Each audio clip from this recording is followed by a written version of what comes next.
and I'd like to welcome everyone. This is such a happy occasion, and on the tail end of a wonderful symposium, the conference that the Center for Holocaust and Genocide Studies put on. It's really delightful to be able to have the last lingering participant. I assume everyone else has flown off, but here that's you the last man standing. Exactly. So as I'm going to introduce our two speakers, and I will then invite them each to present their book, to talk a little bit about their book.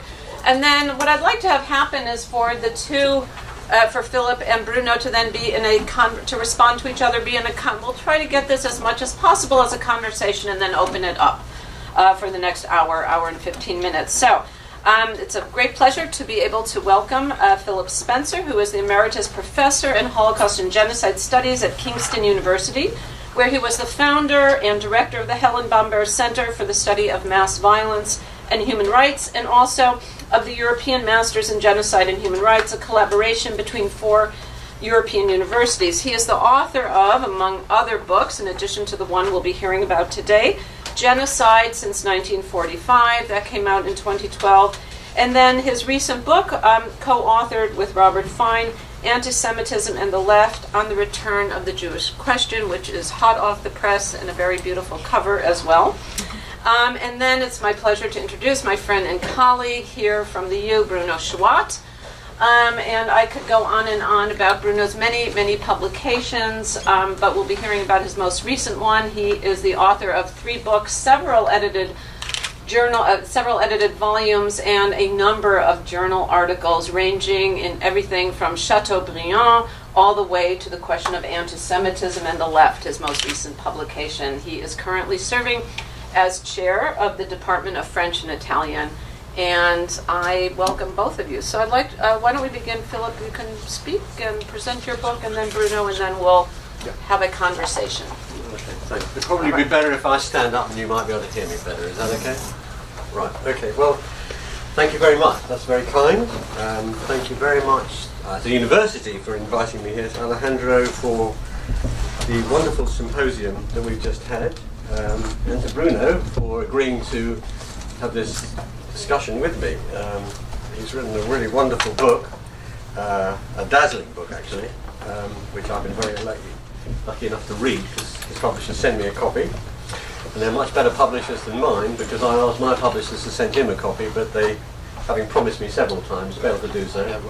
But fortunately I brought one with me. I'm afraid I don't have many with me, which is a pathetic marketing ploy, but I do have some flyers if you'd like to take them away, and if you need a cure for insomnia. So let me try and talk a little bit to start with about why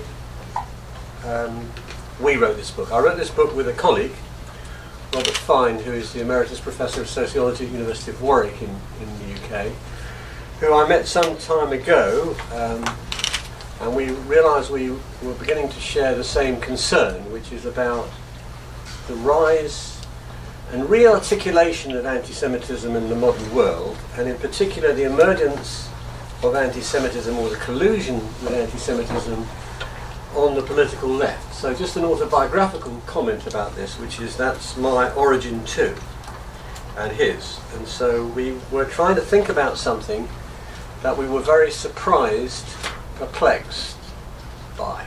And we hadn't anticipated this phenomenon at all. Now, it's obviously has to be contextualised a bit, so there's a lot going on in the UK, and I could go into detail about this if you want me to in the Q&A, but it's not confined to the UK. It's a European phenomenon, in my view a global phenomenon, although inflected in different ways in different circumstances. So what we were trying to do was to think about how anti-Semitism had been thought about and responded to on the left in modern times, understanding modern times really as starting with the Enlightenment. So what I want to do now, just for as long as I've got, and you tell me to shut up when it gets really boring, is try to look through, just trace some of this history for you. And it's a history which, for me, reveals 2 distinct tendencies. There is one tendency which variably, so not consistently, fails to respond to anti-Semitism, colludes with anti-Semitism, excuses anti-Semitism, explains it away, and that sometimes actively participates in it or encourages it. So that's tendency one. Right? And at the root of that tendency, we have identified, discerned what we call the notion that there is a Jewish question. A Jewish question, I'll put this in quotation marks, which has to be solved one way or the other. Then there's another tendency, we'll call this tendency two, which does respond to anti-Semitism and takes it seriously and challenges it and seeks to confront it. But it does so fundamentally by questioning the whole idea that there is a Jewish question in the first place. It sees the problem not in what Jews do, but in what society does and how society is organised and constituted and so forth. So the book traces the debate between these two. So it's not an exercise in trashing the left, but in trying to look at what resources there are for thinking more constructively and responding better to its re-emergence and re-articulation of the modern world. Now, I have to pass over, for reasons of time, what we understand by the left, okay, which is a very complicated and difficult idea. It's not a straightforward category, but I want to just turn from that really to talking about the Enlightenment as one representation of it. So the Enlightenment, as we understand it, is an intellectual, political, cultural movement which prioritized reason over faith and promised a coherent and consistent assault on irrationality, on prejudice.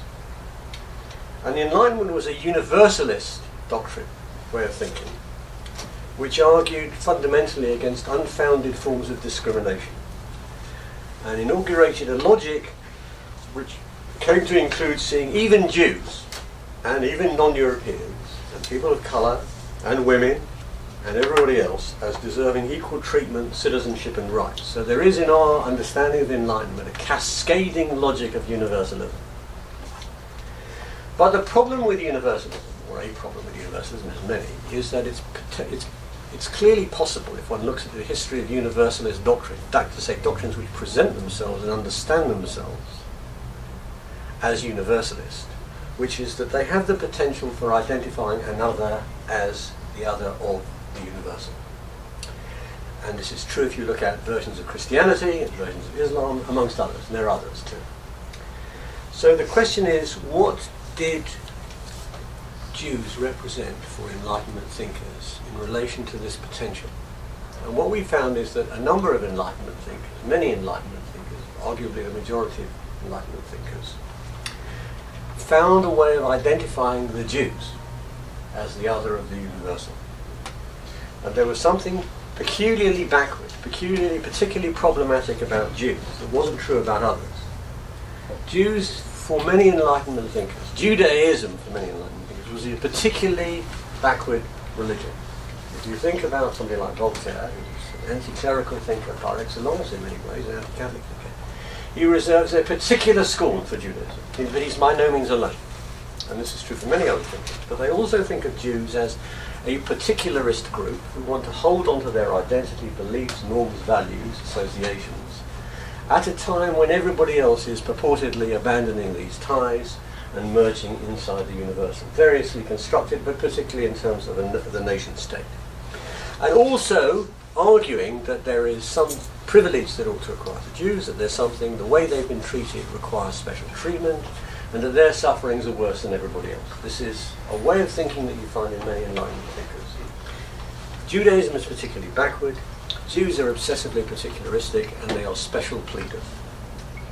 Now this is a complicated question when you look at Enlightenment thinkers. Not all Enlightenment thinkers hold this view consistently, even the ones who are most vociferous sometimes in saying so. You can find, even in Voltaire, the ability to see that this is a problematic way of thinking. Like in the book we quote one or two passages. This is also true for Montesquieu, for example.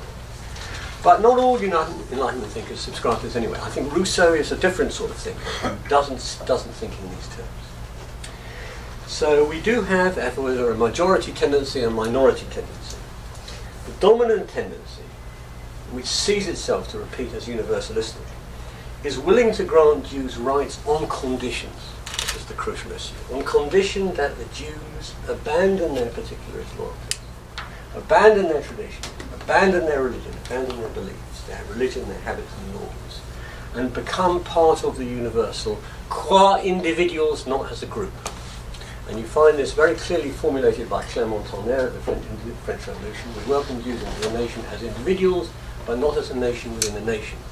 And even as strong an advocate as Clément Tonnerre, and even a stronger advocate of Jewish emancipation, the Abbé Grégoire, confidently expects Jews to disappear. Once they merge into the nation, they will no longer remain as Jews. Now, so much for the Enlightenment. It's a very quick whiz through, right? So we move from thinking about the Enlightenment to thinking about Marx. Now, Marx is understood by many people as somebody who flirted with, encouraged anti-Semitism. And there's no question that if you read Marx's writings on Jews, there are some extraordinarily unpleasant passages. But we see Marx in this work in a different way. And we trace Marx in relation to two lines of thought that come out of the Enlightenment that I just sketched out. One which identifies there's a Jewish question, and the other which questions the idea of a Jewish question. And it's part of the book is a rereading of Marx's famous essays, because there's more than one, on the Jewish question and what he was trying to do.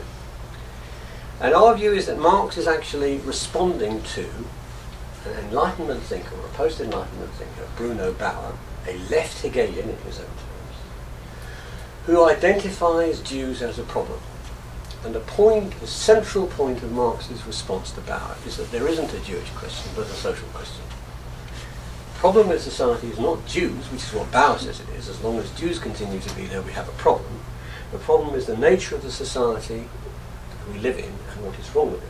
And there is no reason, Marx says, to pick on Jews or Judaism. If you want to pick on anybody, you could pick on many people. Let's not single out the Jews. There isn't a Jewish question. That's the core of Marx's argument. Which doesn't mean, of course, that he doesn't play around with anti-Semitic language, a horrible way of describing things, although one can interpret this in various ways. But it's interesting for us that after writing this book, 1843, he doesn't return to this question. He's fixed his position on the issue. And then he moves on to talking about society, politics, the economy, and so forth, and doesn't return to this.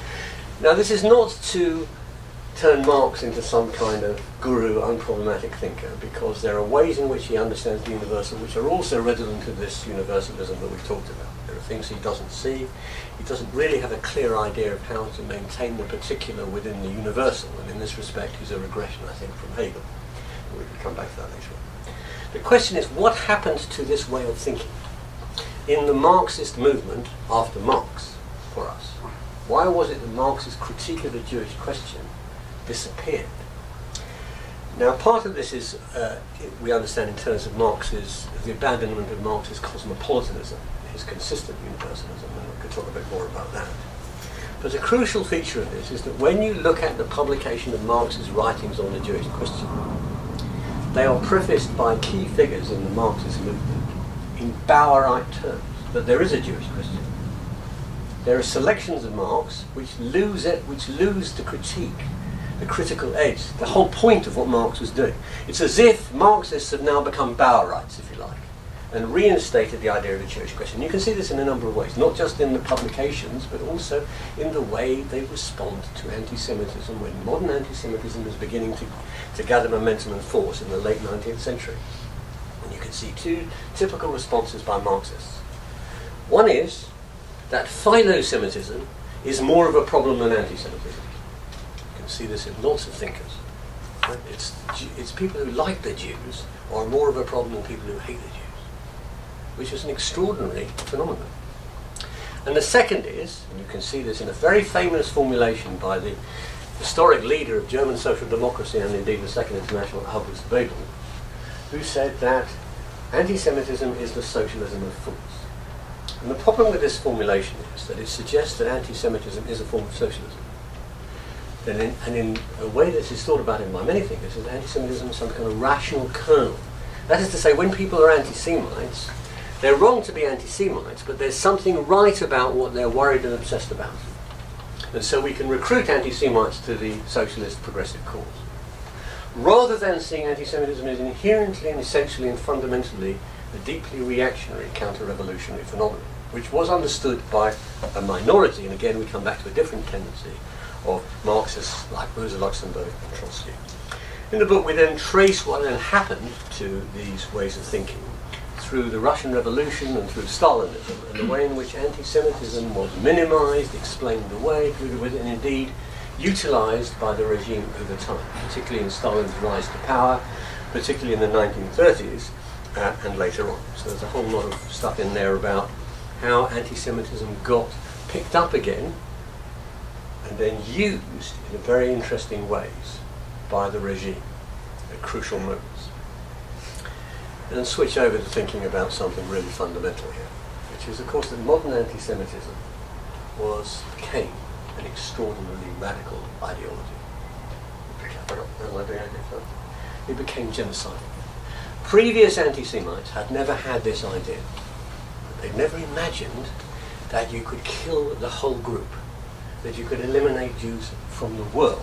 They thought about eliminating them from an area, getting rid of them, expelling them, and so forth. But no anti-Semite previously, in modern times, had thought about and taken seriously the idea that you could actually annihilate them as a group. And this changes things. This is a radicalization of anti-Semitism. So what we have to think about is how is the radical nature of modern anti-Semitism in the Holocaust by the Nazis responded to. What we discover is actually the same problem re-emerges. And that in the Soviet Union there is a dramatic, an extraordinary de-emphasis on what is happening to the Jews. And leaving aside the fact that the Hitler-Stalin Pact in 1939 delivered huge numbers of Jews over to the Nazis for murder. In 1941, when Nazi Germany invaded the Soviet Union, there were no plans of any kind, right, to protect Jews. And when the first assaults began, for example in Babi Yar, where 33,000 Jews were killed in 24 hours, 48 hours, the Soviet account of this said 1,000 Jews had been killed, from 33,000 to 1,000. And insistent efforts were made in the Soviet Union to downplay what was being done to the Jews. Indeed, the war against Nazi Germany was defined here as the the retreat from cosmopolitanism and the Marxist movement as the Great Patriotic War. After the war, the Soviet Union then picks up anti-Semitism and re-articulates and re-inflects it in a new way in the attack on the Jewish Anti-Fascist Committee, in the Doctor's Plot at the end of Stalin's life, and then in the great purges of Eastern Europe, where a new form of anti-Semitism is developed, where Jews are accused of being at one and the same time nationalists, Zionists, and cosmopolitans. Extraordinarily new, contradictory idea.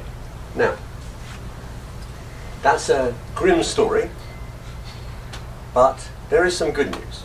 Okay, because around the same time, one group of Marxists was trying to think about this problem and engage in a very profound rethink, and we kind of rescue this in the book, which are the Frankfurt School, particularly Adorno and Horkheimer, who may or may not be familiar to you.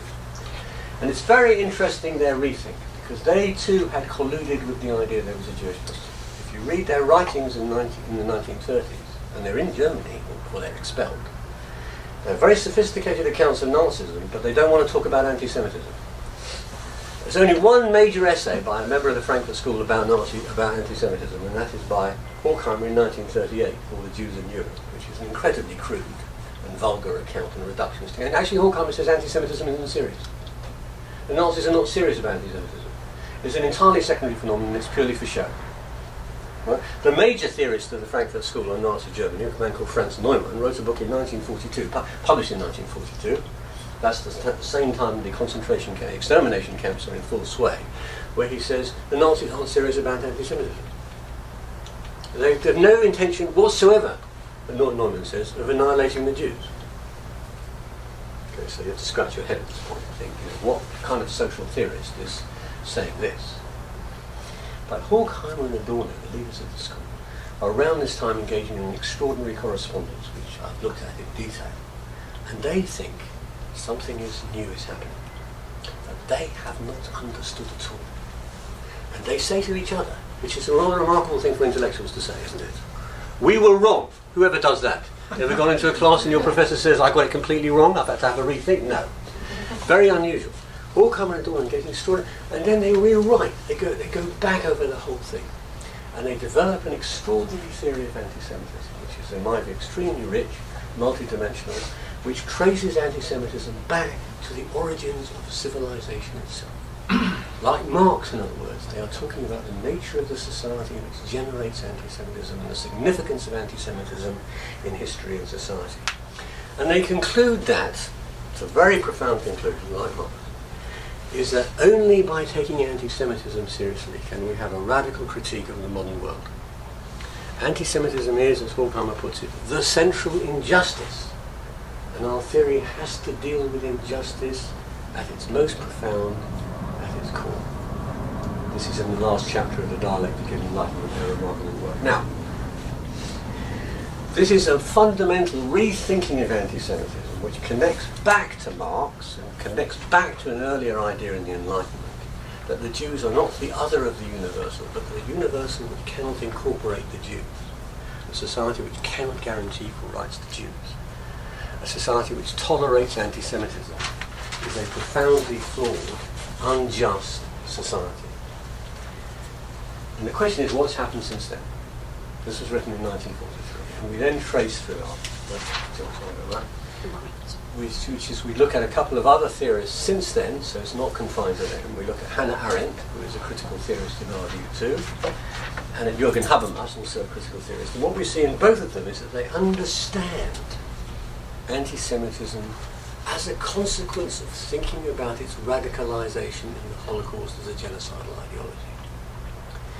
And they approach it from two different angles, the significance of these thinkers. Arendt's thinking is, how can Jews survive after the Holocaust? What does anti-Semitism mean for the Jews and Jews' relationship with others? And she's been profoundly misunderstood in our view as an anti-Zionist thinker. She's critical of Israel, and there are plenty of grounds for being critical of Israel. But she's much more fundamentally critical of people who don't take anti-Semitism seriously. She has a critique in particular of Jews who don't take anti-Semitism seriously, what she calls assimilationists. There's a whole theory of assimilationism. She thinks that Zionism is a better response to anti-Semitism than assimilation because it takes anti-Semitism seriously. And Zionism is an incomplete and inadequate answer to anti-Semitism because she's a cosmopolitan, like Marx, in the way like Enlightenment, because she takes universalism seriously. But she thinks in particular that a Jewish state, a state for Jews in a world of nation states, is essential, but that Jews need allies from others who understand anti-Semitism, and that we need to go beyond Zionism because of the problem that is posed by genocidal anti-Semitism. And I talked a little bit about it in the conference, right, which is this. An attack on Jews is an attack on Jews as a group. It has a particular component. That's the group annihilate, sort of, where the attempt is to annihilate them. But it's also an attack on all of us. And this connects back to Marx's insight. Because if you attack a group and you try to destroy a whole group of people, you change the meaning of humanity. And if you read Eichmann in Jerusalem, it's a very problematic text, but at the end of it she's very clear about it.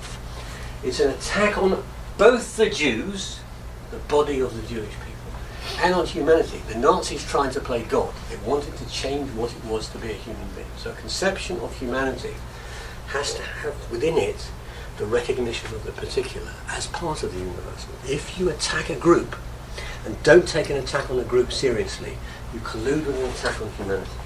Habermas's perspective is from the other angle, if you like. It's what we all have to do to protect Jews after the emergence of genocidal anti-Semitism. And I won't go into Habermas, it's very complicated. Let's just finish on a couple of points about the implications of this for today.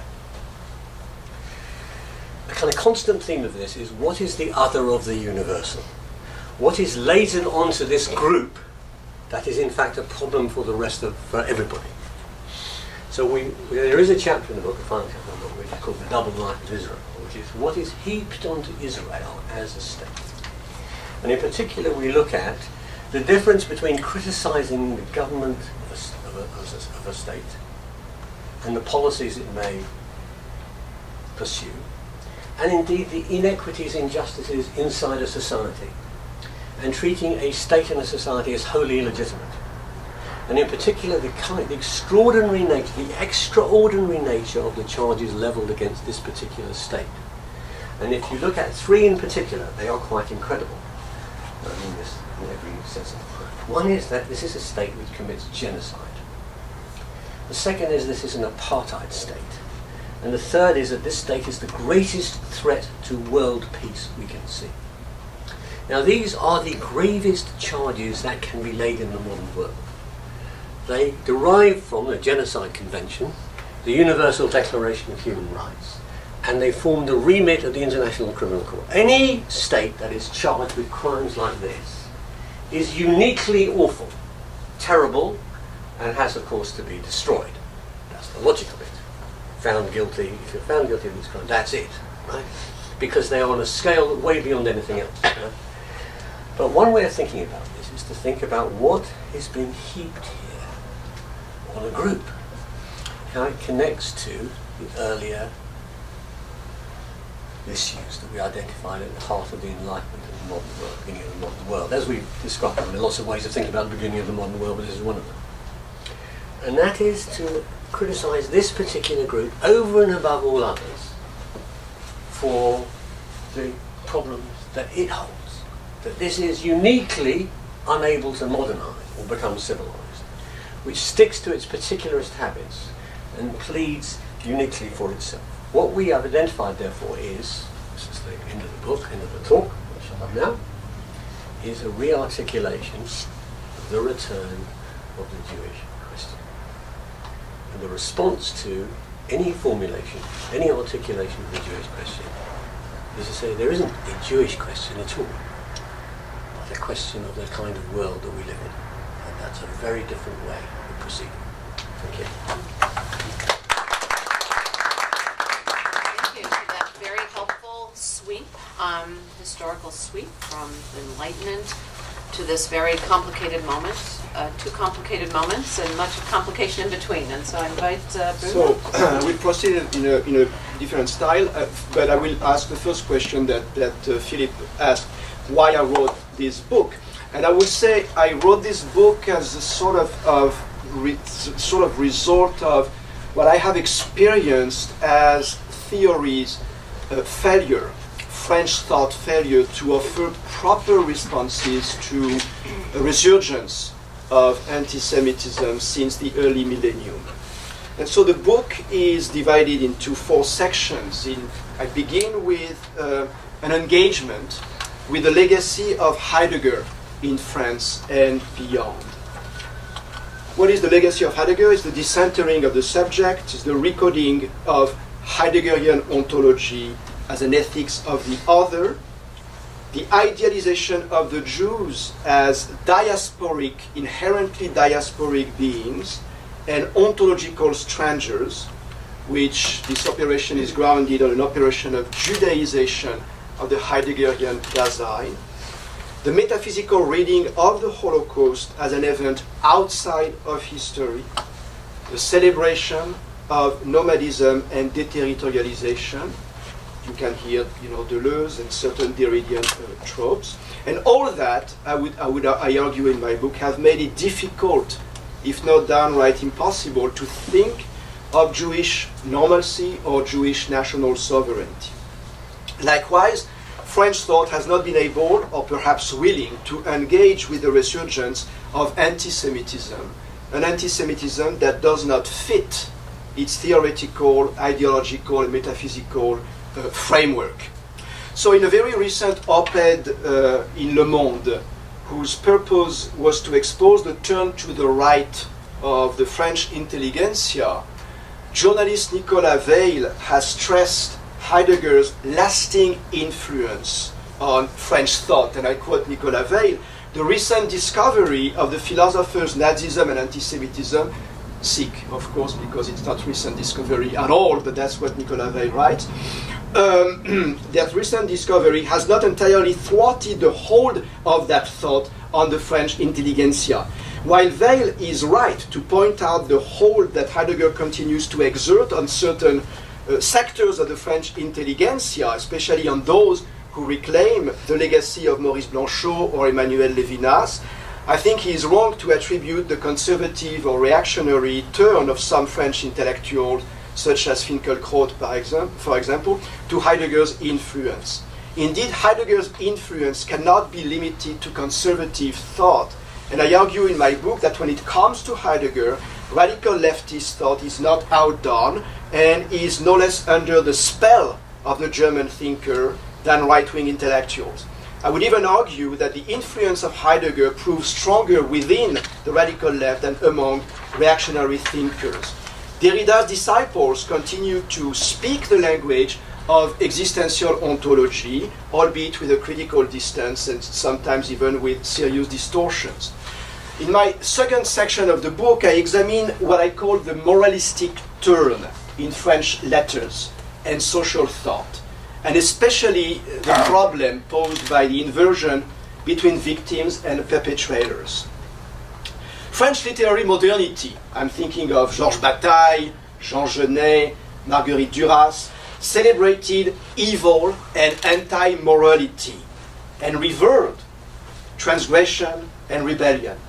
Moreover, the moderne, as Éric Marty calls the French post-war theorists from the 1950 to 1980, let's put it this way, the moderne celebrated the transgressor as a literary figure, as a privileged representative of writing as a form of subversion. By blurring the lines between victims and perpetrators, they awkwardly, yet genuinely, in my opinion, acknowledged our common inhumanity. Disillusioned by the war as they were, they rehabilitated abjection and dehumanization as part of our human or inhuman condition, and if you prefer, as a form of homeopathy, if you will. By contrast, I argue that our own time has re-injected moralism into literature and social thought. French letters have rehabilitated the transgressor in the name of a moralistic sociology that hides its fascination with evil behind a discourse of social justice and victimization. So the recent years have seen the development of an ideology of outrage or indignation. You've all heard of the pamphlet Les Indignés or Indignez-vous. And I argue with philosopher François Desmet that this human inclination, that this ideology of indignation, of outrage, function as a psychic shield meant to dispel the return of the repressed, namely the human inclination to dehumanize the other, the herd mentality, exemplified of course by the Nazi episode. I suggest further that this mechanism, instead of working through our own inhumanity in the way that French literary modernity did, in my view, albeit problematically and predictably, repeats what it purported to repel, that is, the knee-jerk and the conformist singling out of the Jews.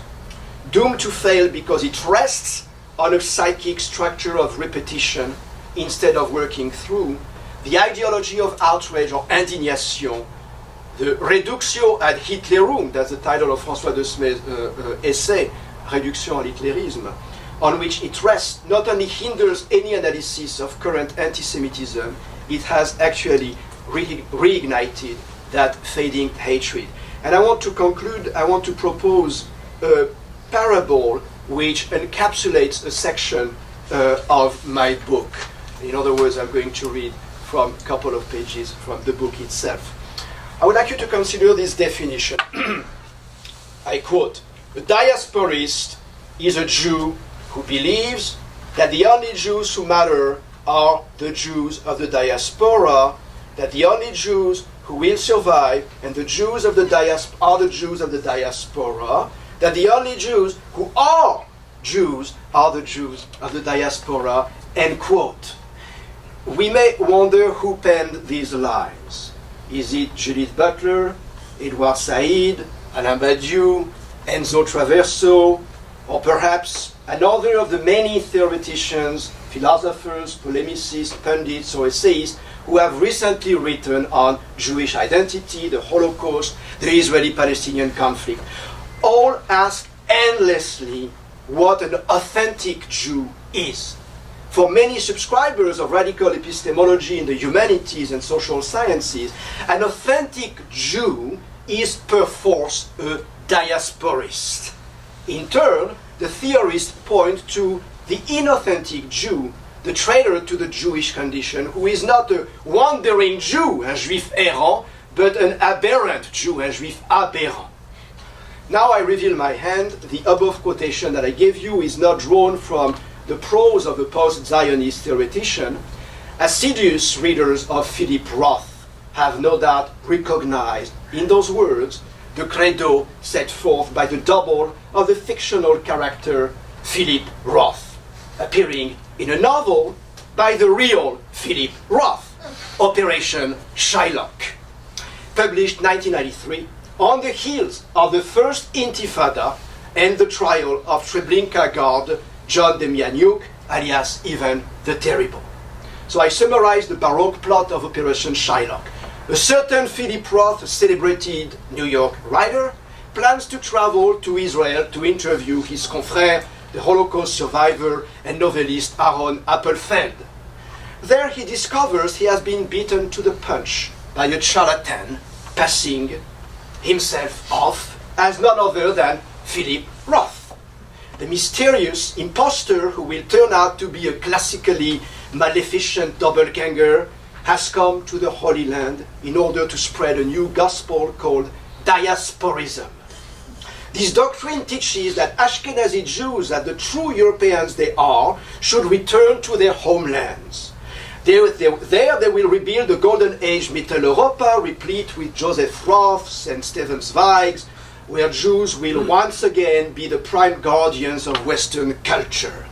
Should these Israeli Ashkenazim fail to go back to their home sweet home, be it Poland, Austria or Germany, they will bring upon themselves a second Holocaust perpetrated by Arabs untouched by European pangs of guilt and indifferent to the slogan, never again. Apparently such a catastrophe could not reoccur on European soil drenched in the blood of Jews. However, there seems to be no reason it should not happen in the territory on which the new Jewish state has been established. And so I quote Philip Roth, "A second Holocaust is not going to occur on the continent of Europe because it was the site of the first. But a second Holocaust could happen here all too easily, and if the conflict between Arab and Jew escalates much longer, it must. The destruction of Israel in a nuclear exchange is a possibility much less far-fetched today than was the Holocaust itself 50 years ago," end quote. The enigmatic diasporist nourishes so great an affection for his people that he not only urges them to ensure their safety by repatriating to Europe, but he also has founded an association called Antisemites Anonymous, a support group whose aim is to extirpate once and for all anti-Jewish venom by urging those who harbor it to avow their evil inclinations, just as members of Alcoholics Anonymous confess their addiction in the hope of exorcising it. Motivated by love for Israel, the fictional Philip Roth, fictional double, presses Ashkenazi Jews to leave Israel. He concedes that the country previously had been a lifeline for Jews escaping genocide, but 40 years later, it has become the surest means of their destruction. The remedy has become poison, Zionism as pharmakon. Zionism saved the Jews, but now Jews must be saved from it. As for the Sephardi and Mizrahi Jews, originally from North Africa or the Middle East, one imagines that they are welcome to stay and be slaughtered. The diasporist who places Europe and its Jewry at the core of the civilized world has devised no solution for them, all of which justifies our asking who, in fact, is more ethnocentric, the diasporist or the Zionist. How long do I have? All right.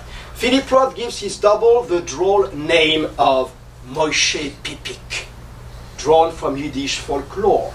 It's a name, I quote, I had learned to enjoy long before I had ever read of Dr. Jekyll and Mr. Hyde or Goliathkin the First and Goliathkin the Second.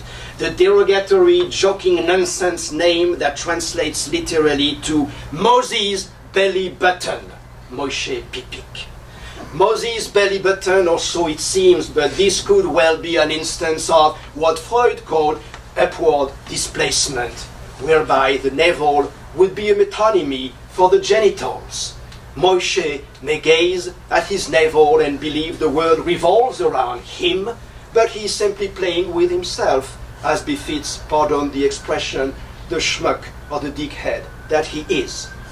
The character of Pipik occupies a place in the long line of literary doppelganger. The most relevant source here is, of course, Dostoevsky, The Double, where the petty civil servant Golyatkin is persecuted by a creature of his own paranoid fantasy, a double who ends up destroying what little respectability his mediocre existence had given him and plunges him into social disgrace.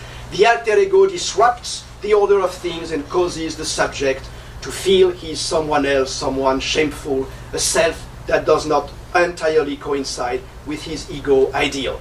Moshe Pipik thus displays an open wound in Jewish identity. On the one hand, we find Philip Roth, or at least his avatar in the novel. He's a Jew basking in the brilliance of day, who considers the state of Israel as part of the proper order of things. It's a country that holds colloquia where writers of Appelfeld stature reinvigorate literary creativity and renew the Hebrew language. But there is also the Jew haunting the darkness in dreams and nightmares, who strives to overturn the proper order. However, there is a character in Philip Roth's novel who unsettles me perhaps even more than Moshe Pipik. I refer to the Palestinian Georges Ziad, who after a brilliant career as a literature professor in the US, has come to Ramallah to share his people's lot. Ziad is the inverse of Pipik, since he exemplifies the return of the Palestinian diaspora to the land wrested from their ancestors. Ziad is an old friend and colleague whom the fictional Philip Roth comes across during his fanciful stay in Israel. This Palestinian is full of resentment, devoured by bitterness, and prone to endless diatribe. Georges Ziad personifies the fragile limit between philo-Semitism and anti-Semitism in the context of the Israeli-Palestinian conflict.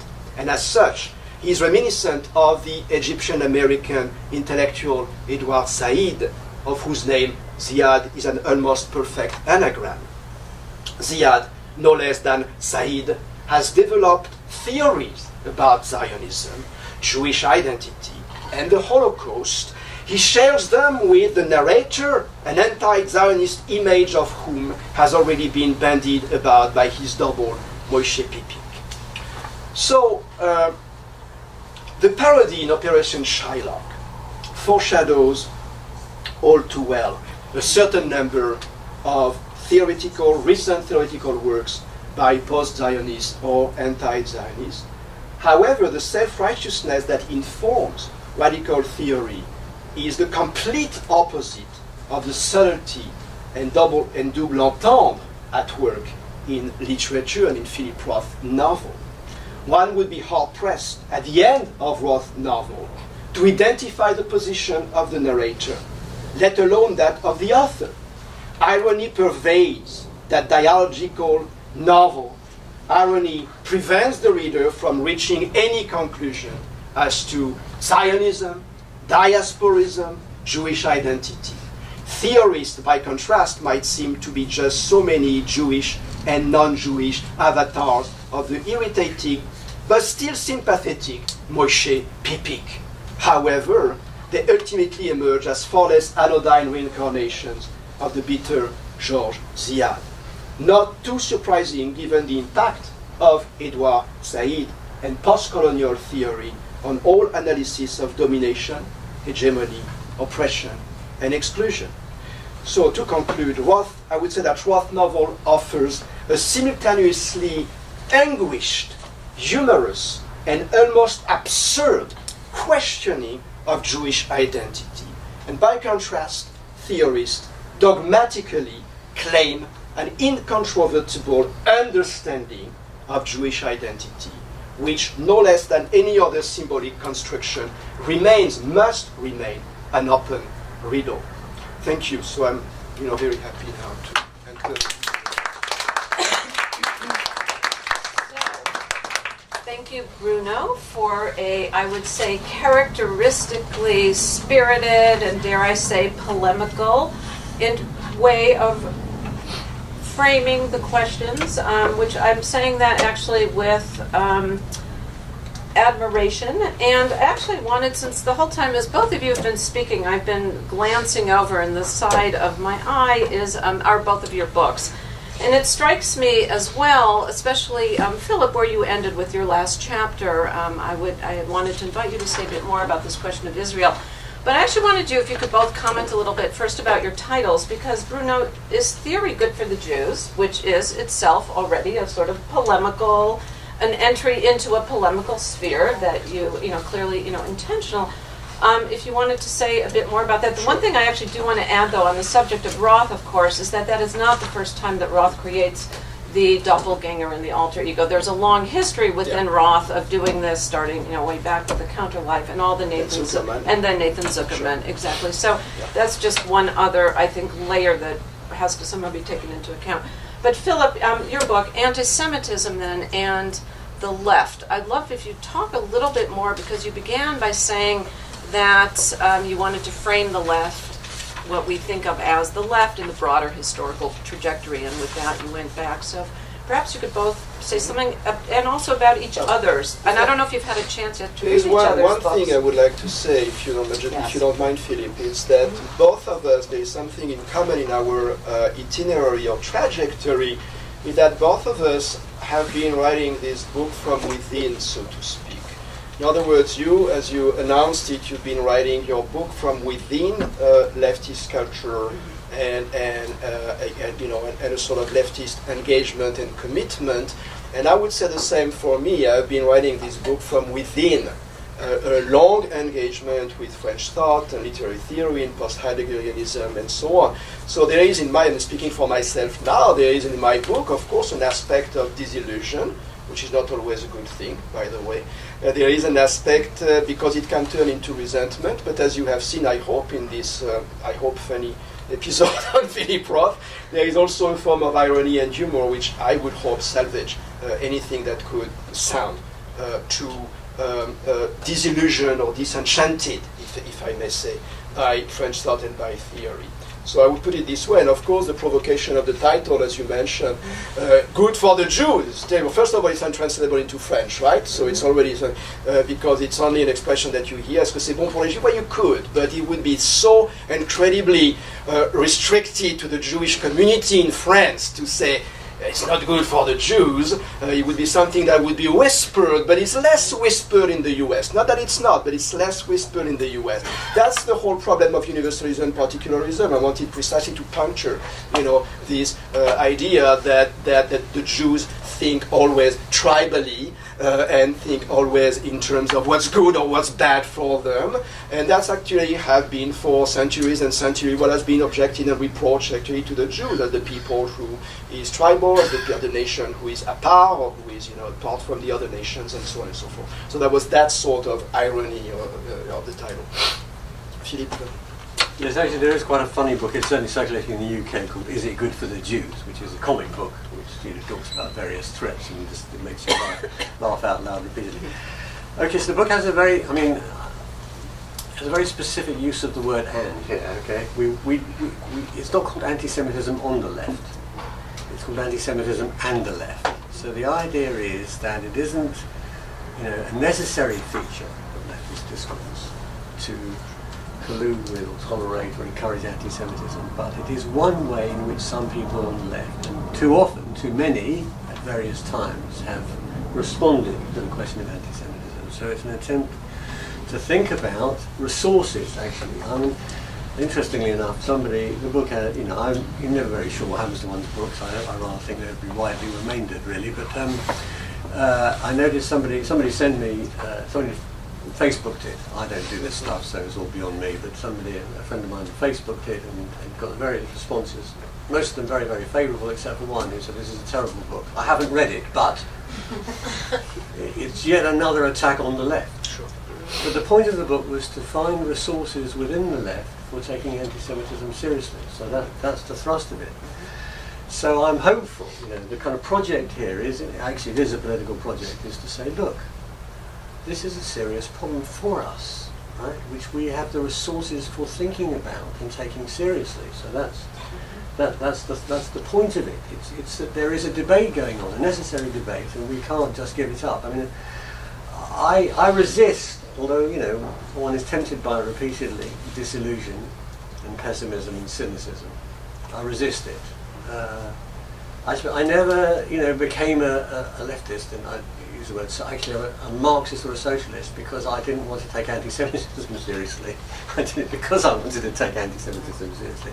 And I'm absolutely determined not to abandon that ground. And I think it's not a question of faith, but the point of the book is that there are resources here that we can look at. And what I think is important is a self-reflective dimension to this. I mean, I think this more generally, by the way, than just about anti-Semitism, and I think anti-Semitism is very, very significant.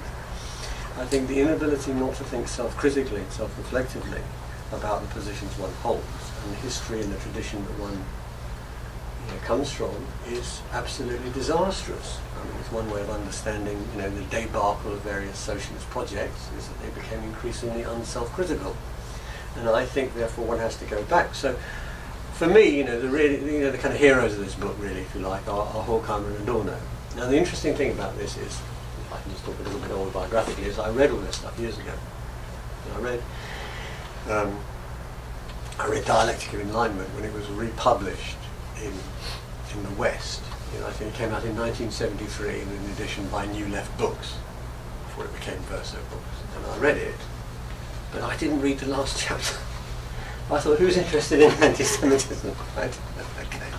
I just never thought about it, right? In the 70s and the 80s and the 90s. And then I began to think about it. And then I returned to sources. And I began to reread. And I reread them, and I reread Marx. And the extraordinary thing about this correspondence, which I talked a little bit about, it's very, very moving, actually. They are talking about something extraordinary happening for which they are ill-equipped. And what equipment have we got here? What can we do? So the discussion about what is necessary here and what sources to go back to, and then there is a dynamic component to this, okay, which is why we weren't going to write a chapter about Israel. Okay, it was a daunting idea. Who wants to go there? The amount of vitriol and abuse again. Is it worth it? Life's too short. I don't like to upset people, I want to hide, that's why I don't go on the web, I never read the comment pages on newspapers, it's too depressing. I wrote a letter recently about Syria, as it happens, to my, newspaper of choice, which is The Guardian, left liberal newspaper in Britain, pleading for something to be done about this. Is before Trump, and ignore all that, okay, but the vitriolic attacks I got on me, right? And I thought, I wish I'd never written this letter, please, I'm going to go to bed for a week, But the point is that there's a dynamism in this, right? It's not a complete. We have a new problem, right? The question of the state of Israel wasn't there in the 1930s, right? But you have to say something about it. I feel myself to be an engaged intellectual. That's how I think about myself. So I have to try and think about something, and it's incomplete. Marx is problematic. Adorno and Horkheimer did wonderful things, but it's a sketch. At one point in their work, they sketched out an extraordinary. This is before the Dialectic of Enlightenment, by the way, is a very, very difficult book. If you've never read it, the last chapter is extraordinarily difficult. Extraordinary. It's theses, actually. It's a series of theses, not a whole book. But in the preparation of this, they sketched out the genealogy of anti-Semitism as a research project. Right?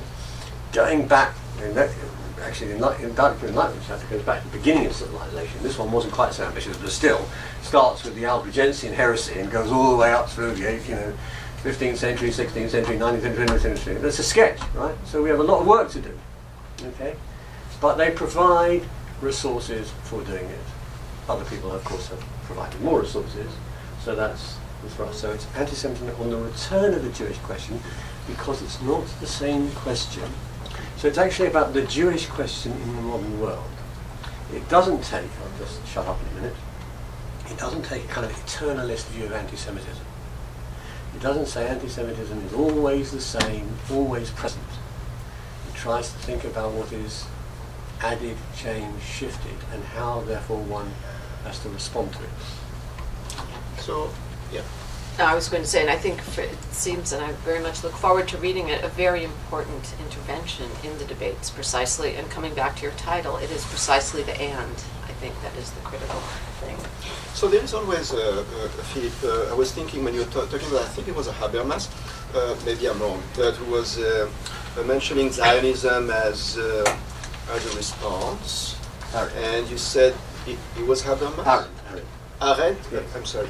And Habermas too, by the way. and as a sort of step beyond which one had to go. So there is always this sort of teleology within the left, right? There is particularism that has to be aufheben in a sort of dialectic of aufheben by universalism. So the question I have is, what kind of universalism do you think the left should begin to embrace or defend or promote in order to get rid of this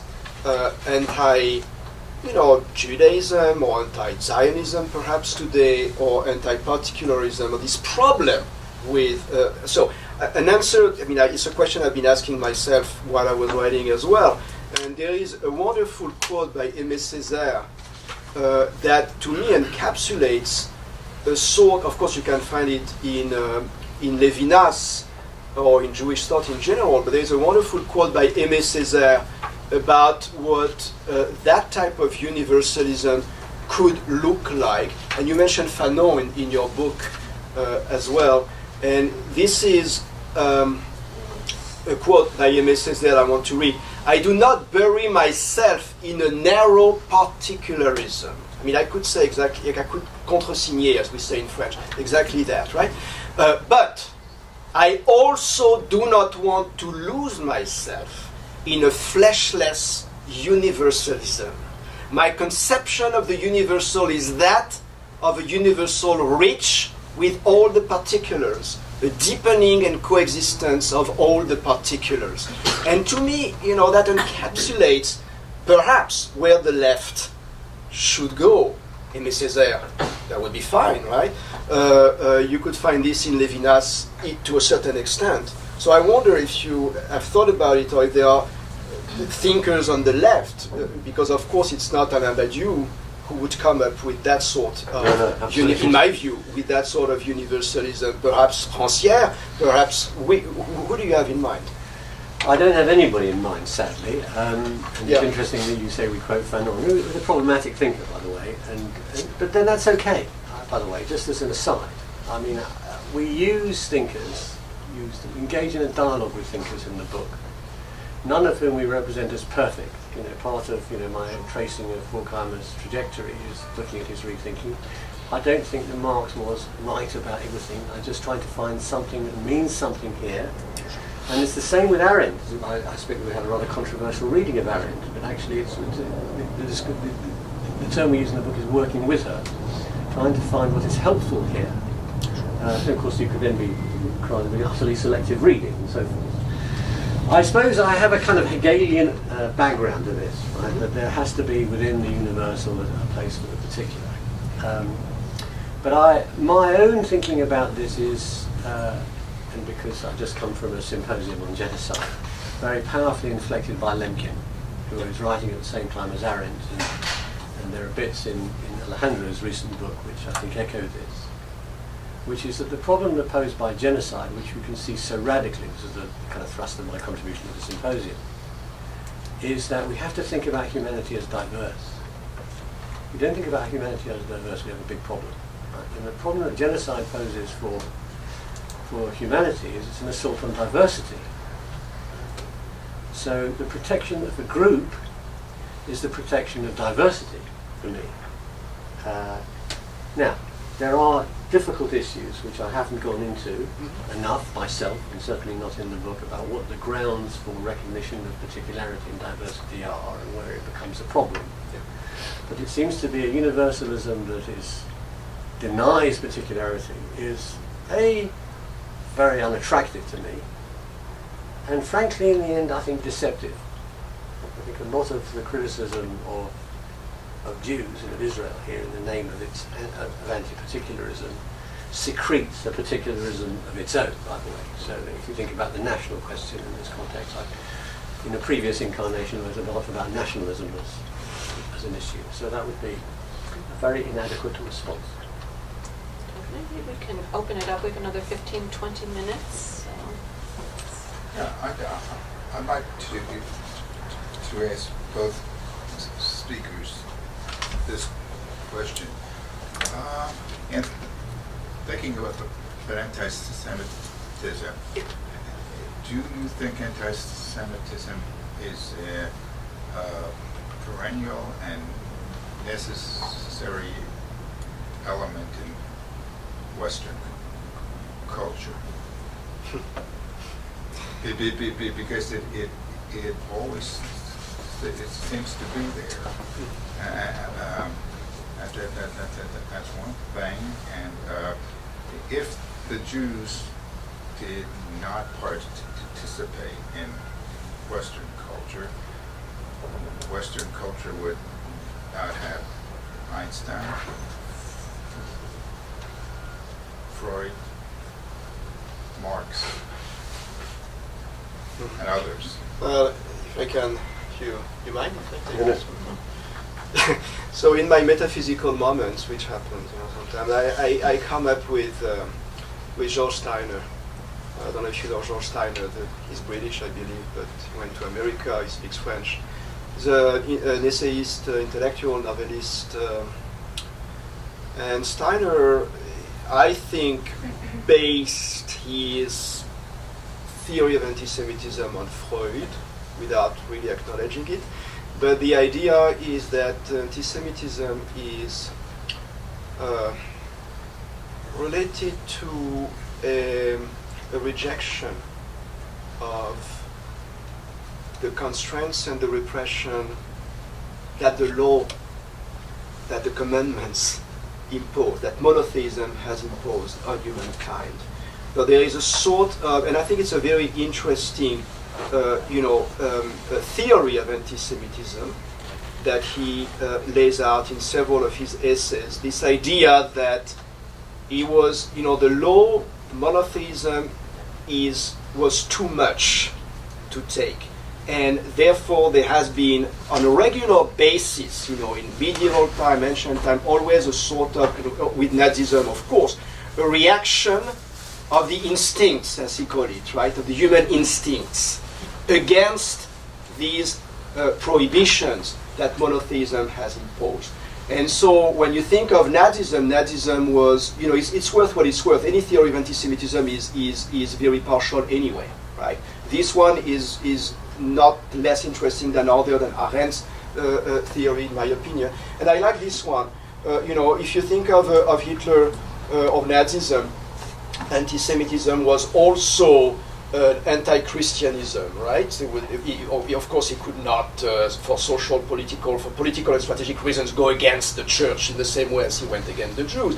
But there was the idea that they had to go against the origins. So when you were mentioning Voltaire, for example, earlier, l'écraser l'infâme, this idea of total rejection of the Christian religion with a sort of surplus of hatred for the Jews, who embody, according to George Steiner precisely, the origin of monotheism and therefore the origin of Christian religion, which is already in Freud's Mosin monotheism. That's his whole thesis in Mosin monotheism, which I think, to me, although I don't have any magic response to the reasons for anti-Semitism, which are too complex and probably multi-causal, but that's an interesting path, a theoretical path. Well, interestingly enough, you see, I think we find that argument also in the Dialectic of Enlightenment. There's an extraordinary passage in it which picks up Freud's argument. My answer to you is no, I do not think anti-Semitism is an eternal phenomenon. I think it's an eternal temptation. But I also think one has to think about anti-Semitism as evolving and shifting and changing. It's not the same thing. But it leaves behind in every bout of it residues. And the difficulty of thinking about anti-Semitism is, on the one hand, to think about it as eternal, which I think is a mistake. and the other hand, and invariant, and the other hand, we think it is entirely distinct at each moment and got nothing to do with the past. And actually, see, Arendt is interesting, because Arendt is often understood as saying modern anti-Semitism has nothing to do with pre-modern anti-Semitism. Actually, she doesn't say this. Well, or to put it another way, she says it sometimes and not in others. It's difficult, she's a very inconsistent thinker. But actually, it's a marvellous passage in the original draft for Origins of Totalitarianism, where she discusses this question, which reappears in the Origins, where she talks about how you can't find anything new in modern anti-Semitism or the way already. But the point is, it's the re-articulation of it. I do want to say something, a slightly separate point, which I was going to say in my introduction, okay, which is that people on the left get terribly agitated if you suggest they're being anti-Semitic. They say, how can I possibly be anti-Semitic? I'm anti-racist. Right? As if this is, still fairly straightforward. And I'm with Queen Elizabeth I on this, since I'm in the United States. I do not have a window into men's souls, or women's souls for that matter. So I don't know what is in their conscious mind. But I do know what tropes are. And I do know what is picked up. And I think as intellectuals, if I may use that term, we have a responsibility to think about our language and the tropes that we use and the echoes and how they're felt and received and perceived. And I'm coming, if I just add this in now, I'm coming from the United Kingdom away shortly after the former mayor of London, right, was charged with anti-Semitism for claiming that Hitler was a Zionist. And Hitler was a Zionist. Right, and there was collaboration between Zionists and the Nazis from the very beginning all the way through. It was an outrageously slanted, biased, prejudiced, ignorant, distorted view of the world. He was found to have brought the Labour Party, the party of the left, into disrepute, but not expelled. And many people in the Jewish community, the overwhelming majority of the Jewish community, were very hurt and upset by this. And I think we have a responsibility to think about our words. Now, of course, we do this all the time in other contexts, hopefully, right? And one of the things happening now is we're not thinking about it in that context. So I think about anti-Semitism as being, it's there, it's a kind of legacy. It's not that it's the same thing, right? There are waves of anti-Semitism, formulations of anti-Semitism in different societies and epochs and so on. The problem is they leave a residue and they get picked up and reworked in different frameworks. That would be my understanding of it. And so the idea that it's the same is mistaken. It's not.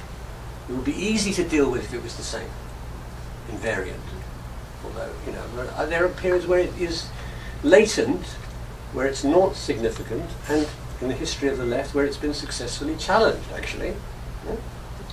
But the residue that it leaves behind, the material that is available, right, can then be picked up by another group and not abandoned, but reworked in another frame of reference. This is a discursive way of thinking about it.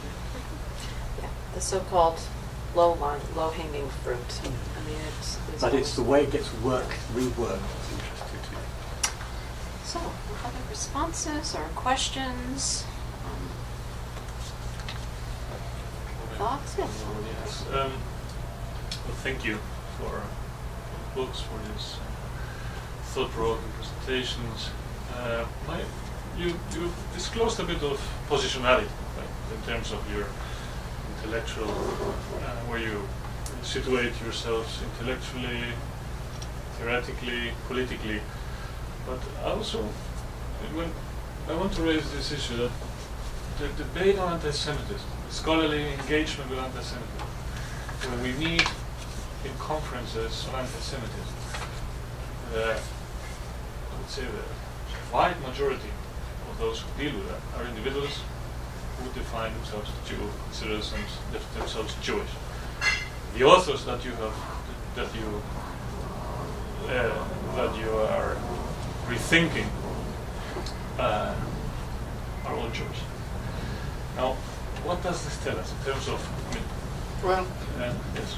so it's not necessarily the case in the French landscape, where you have a new generation of people intellectuals who new, not that new, but people who think about anti-Semitism, write about anti-Semitism, about the metaphysics of anti-Semitism, about all those things, who are not Jewish or identified as Jewish. I'm thinking of Pascal Bruckner, I'm thinking of Eric Marty, and there are others. So I'm in the US. Perhaps it's related to identity politics in general. And the problem with identity politics, lots of people who are, African American have a tendency to work in African American studies, and women in feminist studies, and so on and so forth, and gay and lesbians perhaps in queer theory. I mean, that happens a lot on American campuses. I think it's different in France.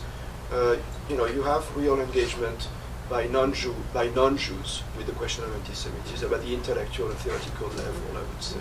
So if I can raise my own polemical question here, and be a bit of a provocateur. There's also the old thing that anti-Semitism, or the study of anti-Semitism, is actually not the study of Jews, but rather is the pathological study of those who, perform their own, to quote Bruno, repetition compulsion of hating Jews. So, I think one could even turn your title around, is theory good for the Jews? Is theory about the Jews? Where is the Jewish question, perhaps, even in this? I mean, I think that's, and I would say as well, certainly in the context of Germany, many of the scholars, of course, are not Jewish. Yeah. People in Benz's, when Wolfgang Benz started, at the Technische Universität, when he started the Center for Anti-Semitism Research, Forschung, largely the scholars there. Germany is the biggest. Germany is a different case. And I would also, there's much more to say about the case of Germany, and by the way, we can have an argument about the role in the way in which Heidegger has been then interpolated. I think it's a very, very different, and to that I think it's actually important to add that, although your focus is, as you said, on French thought, it's really through Heidegger and the connection and the conversation with Paul Celan, the encounter, the actual literal encounter when Celan goes to the Black Forest, to the hut, encounters Heidegger. That actually is what opened up the discussion in the context of German literary life and letters after, in the 70s, really starting in the 70s. So Heidegger has played a very different role. Arnica, Eyebright, the draft from the well with the star die, and so on and so forth. Since Paul Celan, absolutely. Absolutely. So that has, I think, engendered a different discussion. So there are different spheres and different circles, sometimes overlapping, sometimes not. So I actually would hesitate to paint Heidegger as sort of the straw man, around whom a kind of metaphysical blurring of all categories has happened.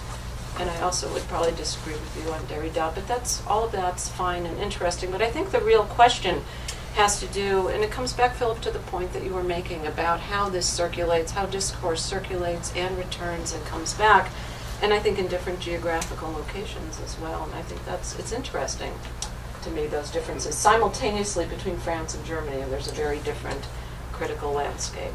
But yeah, I'd like to come back to your quote of the Mayor of London.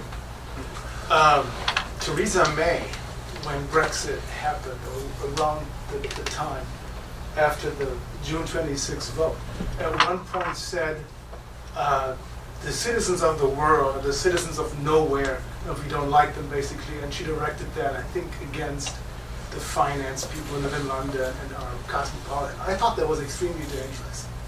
But I didn't really see a lot of reaction to that statement that connected this to the danger of what that could be directed against the Jews. Or was there? Or what is your interpretation? No, it's interesting. I mean, I do remember that quote very much. I'm not sure it was directed against finance particularly. It was directed... the London elite who comes from everywhere. No? Yes, but London is more than... London was depicted as a metropolitan, as a place of metropolitan elites. Right? Yeah. I live in London. I can assure you that lots of people live in London apart from elites. Okay, by definition, it's a huge city. If it was full of the elite would be very, very large. I think it had some. I think it was a very dangerous and very negative statement. And my response to it would have been an Arendtian one, which is, that's what we've got to think about here. The Mayor of London's position, nevertheless, is a very, very serious one because he speaks for a lot of people.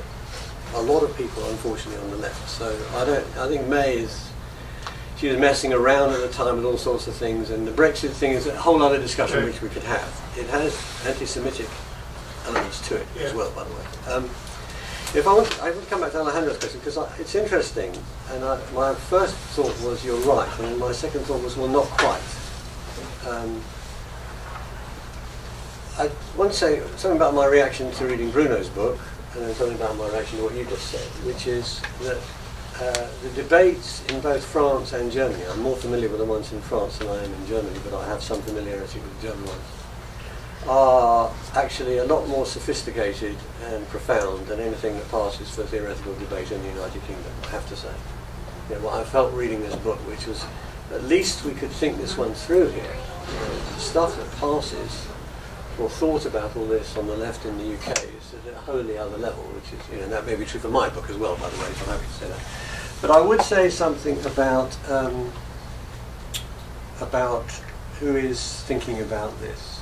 First of all, the book has a chapter on Habermas, and that's not an accident.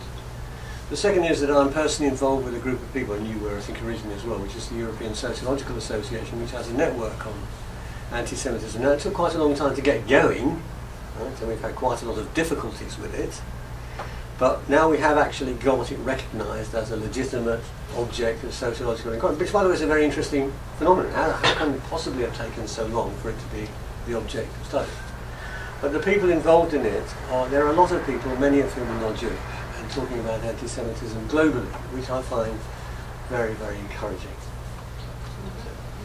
The origins, I mean, maybe this has changed now, but it was Jews and Germans. Yeah, indeed. And maybe it has changed now. It has changed now, but yes, that's for sure, that's true. And that's interesting too, Yeah. and that's a whole other discussion about that relationship too. Well, I'm seeing students scattering probably to classes. Perhaps we can continue the conversation informally. There's cookies there, and thank everyone for coming, and most of all to thank Bruno and Phillip for their very thought-provoking and really very rich presentations. So many thanks, both of you. Thank you very much. You can just bin them, it's fine, but then I don't have to take them back in my luggage. Thank you.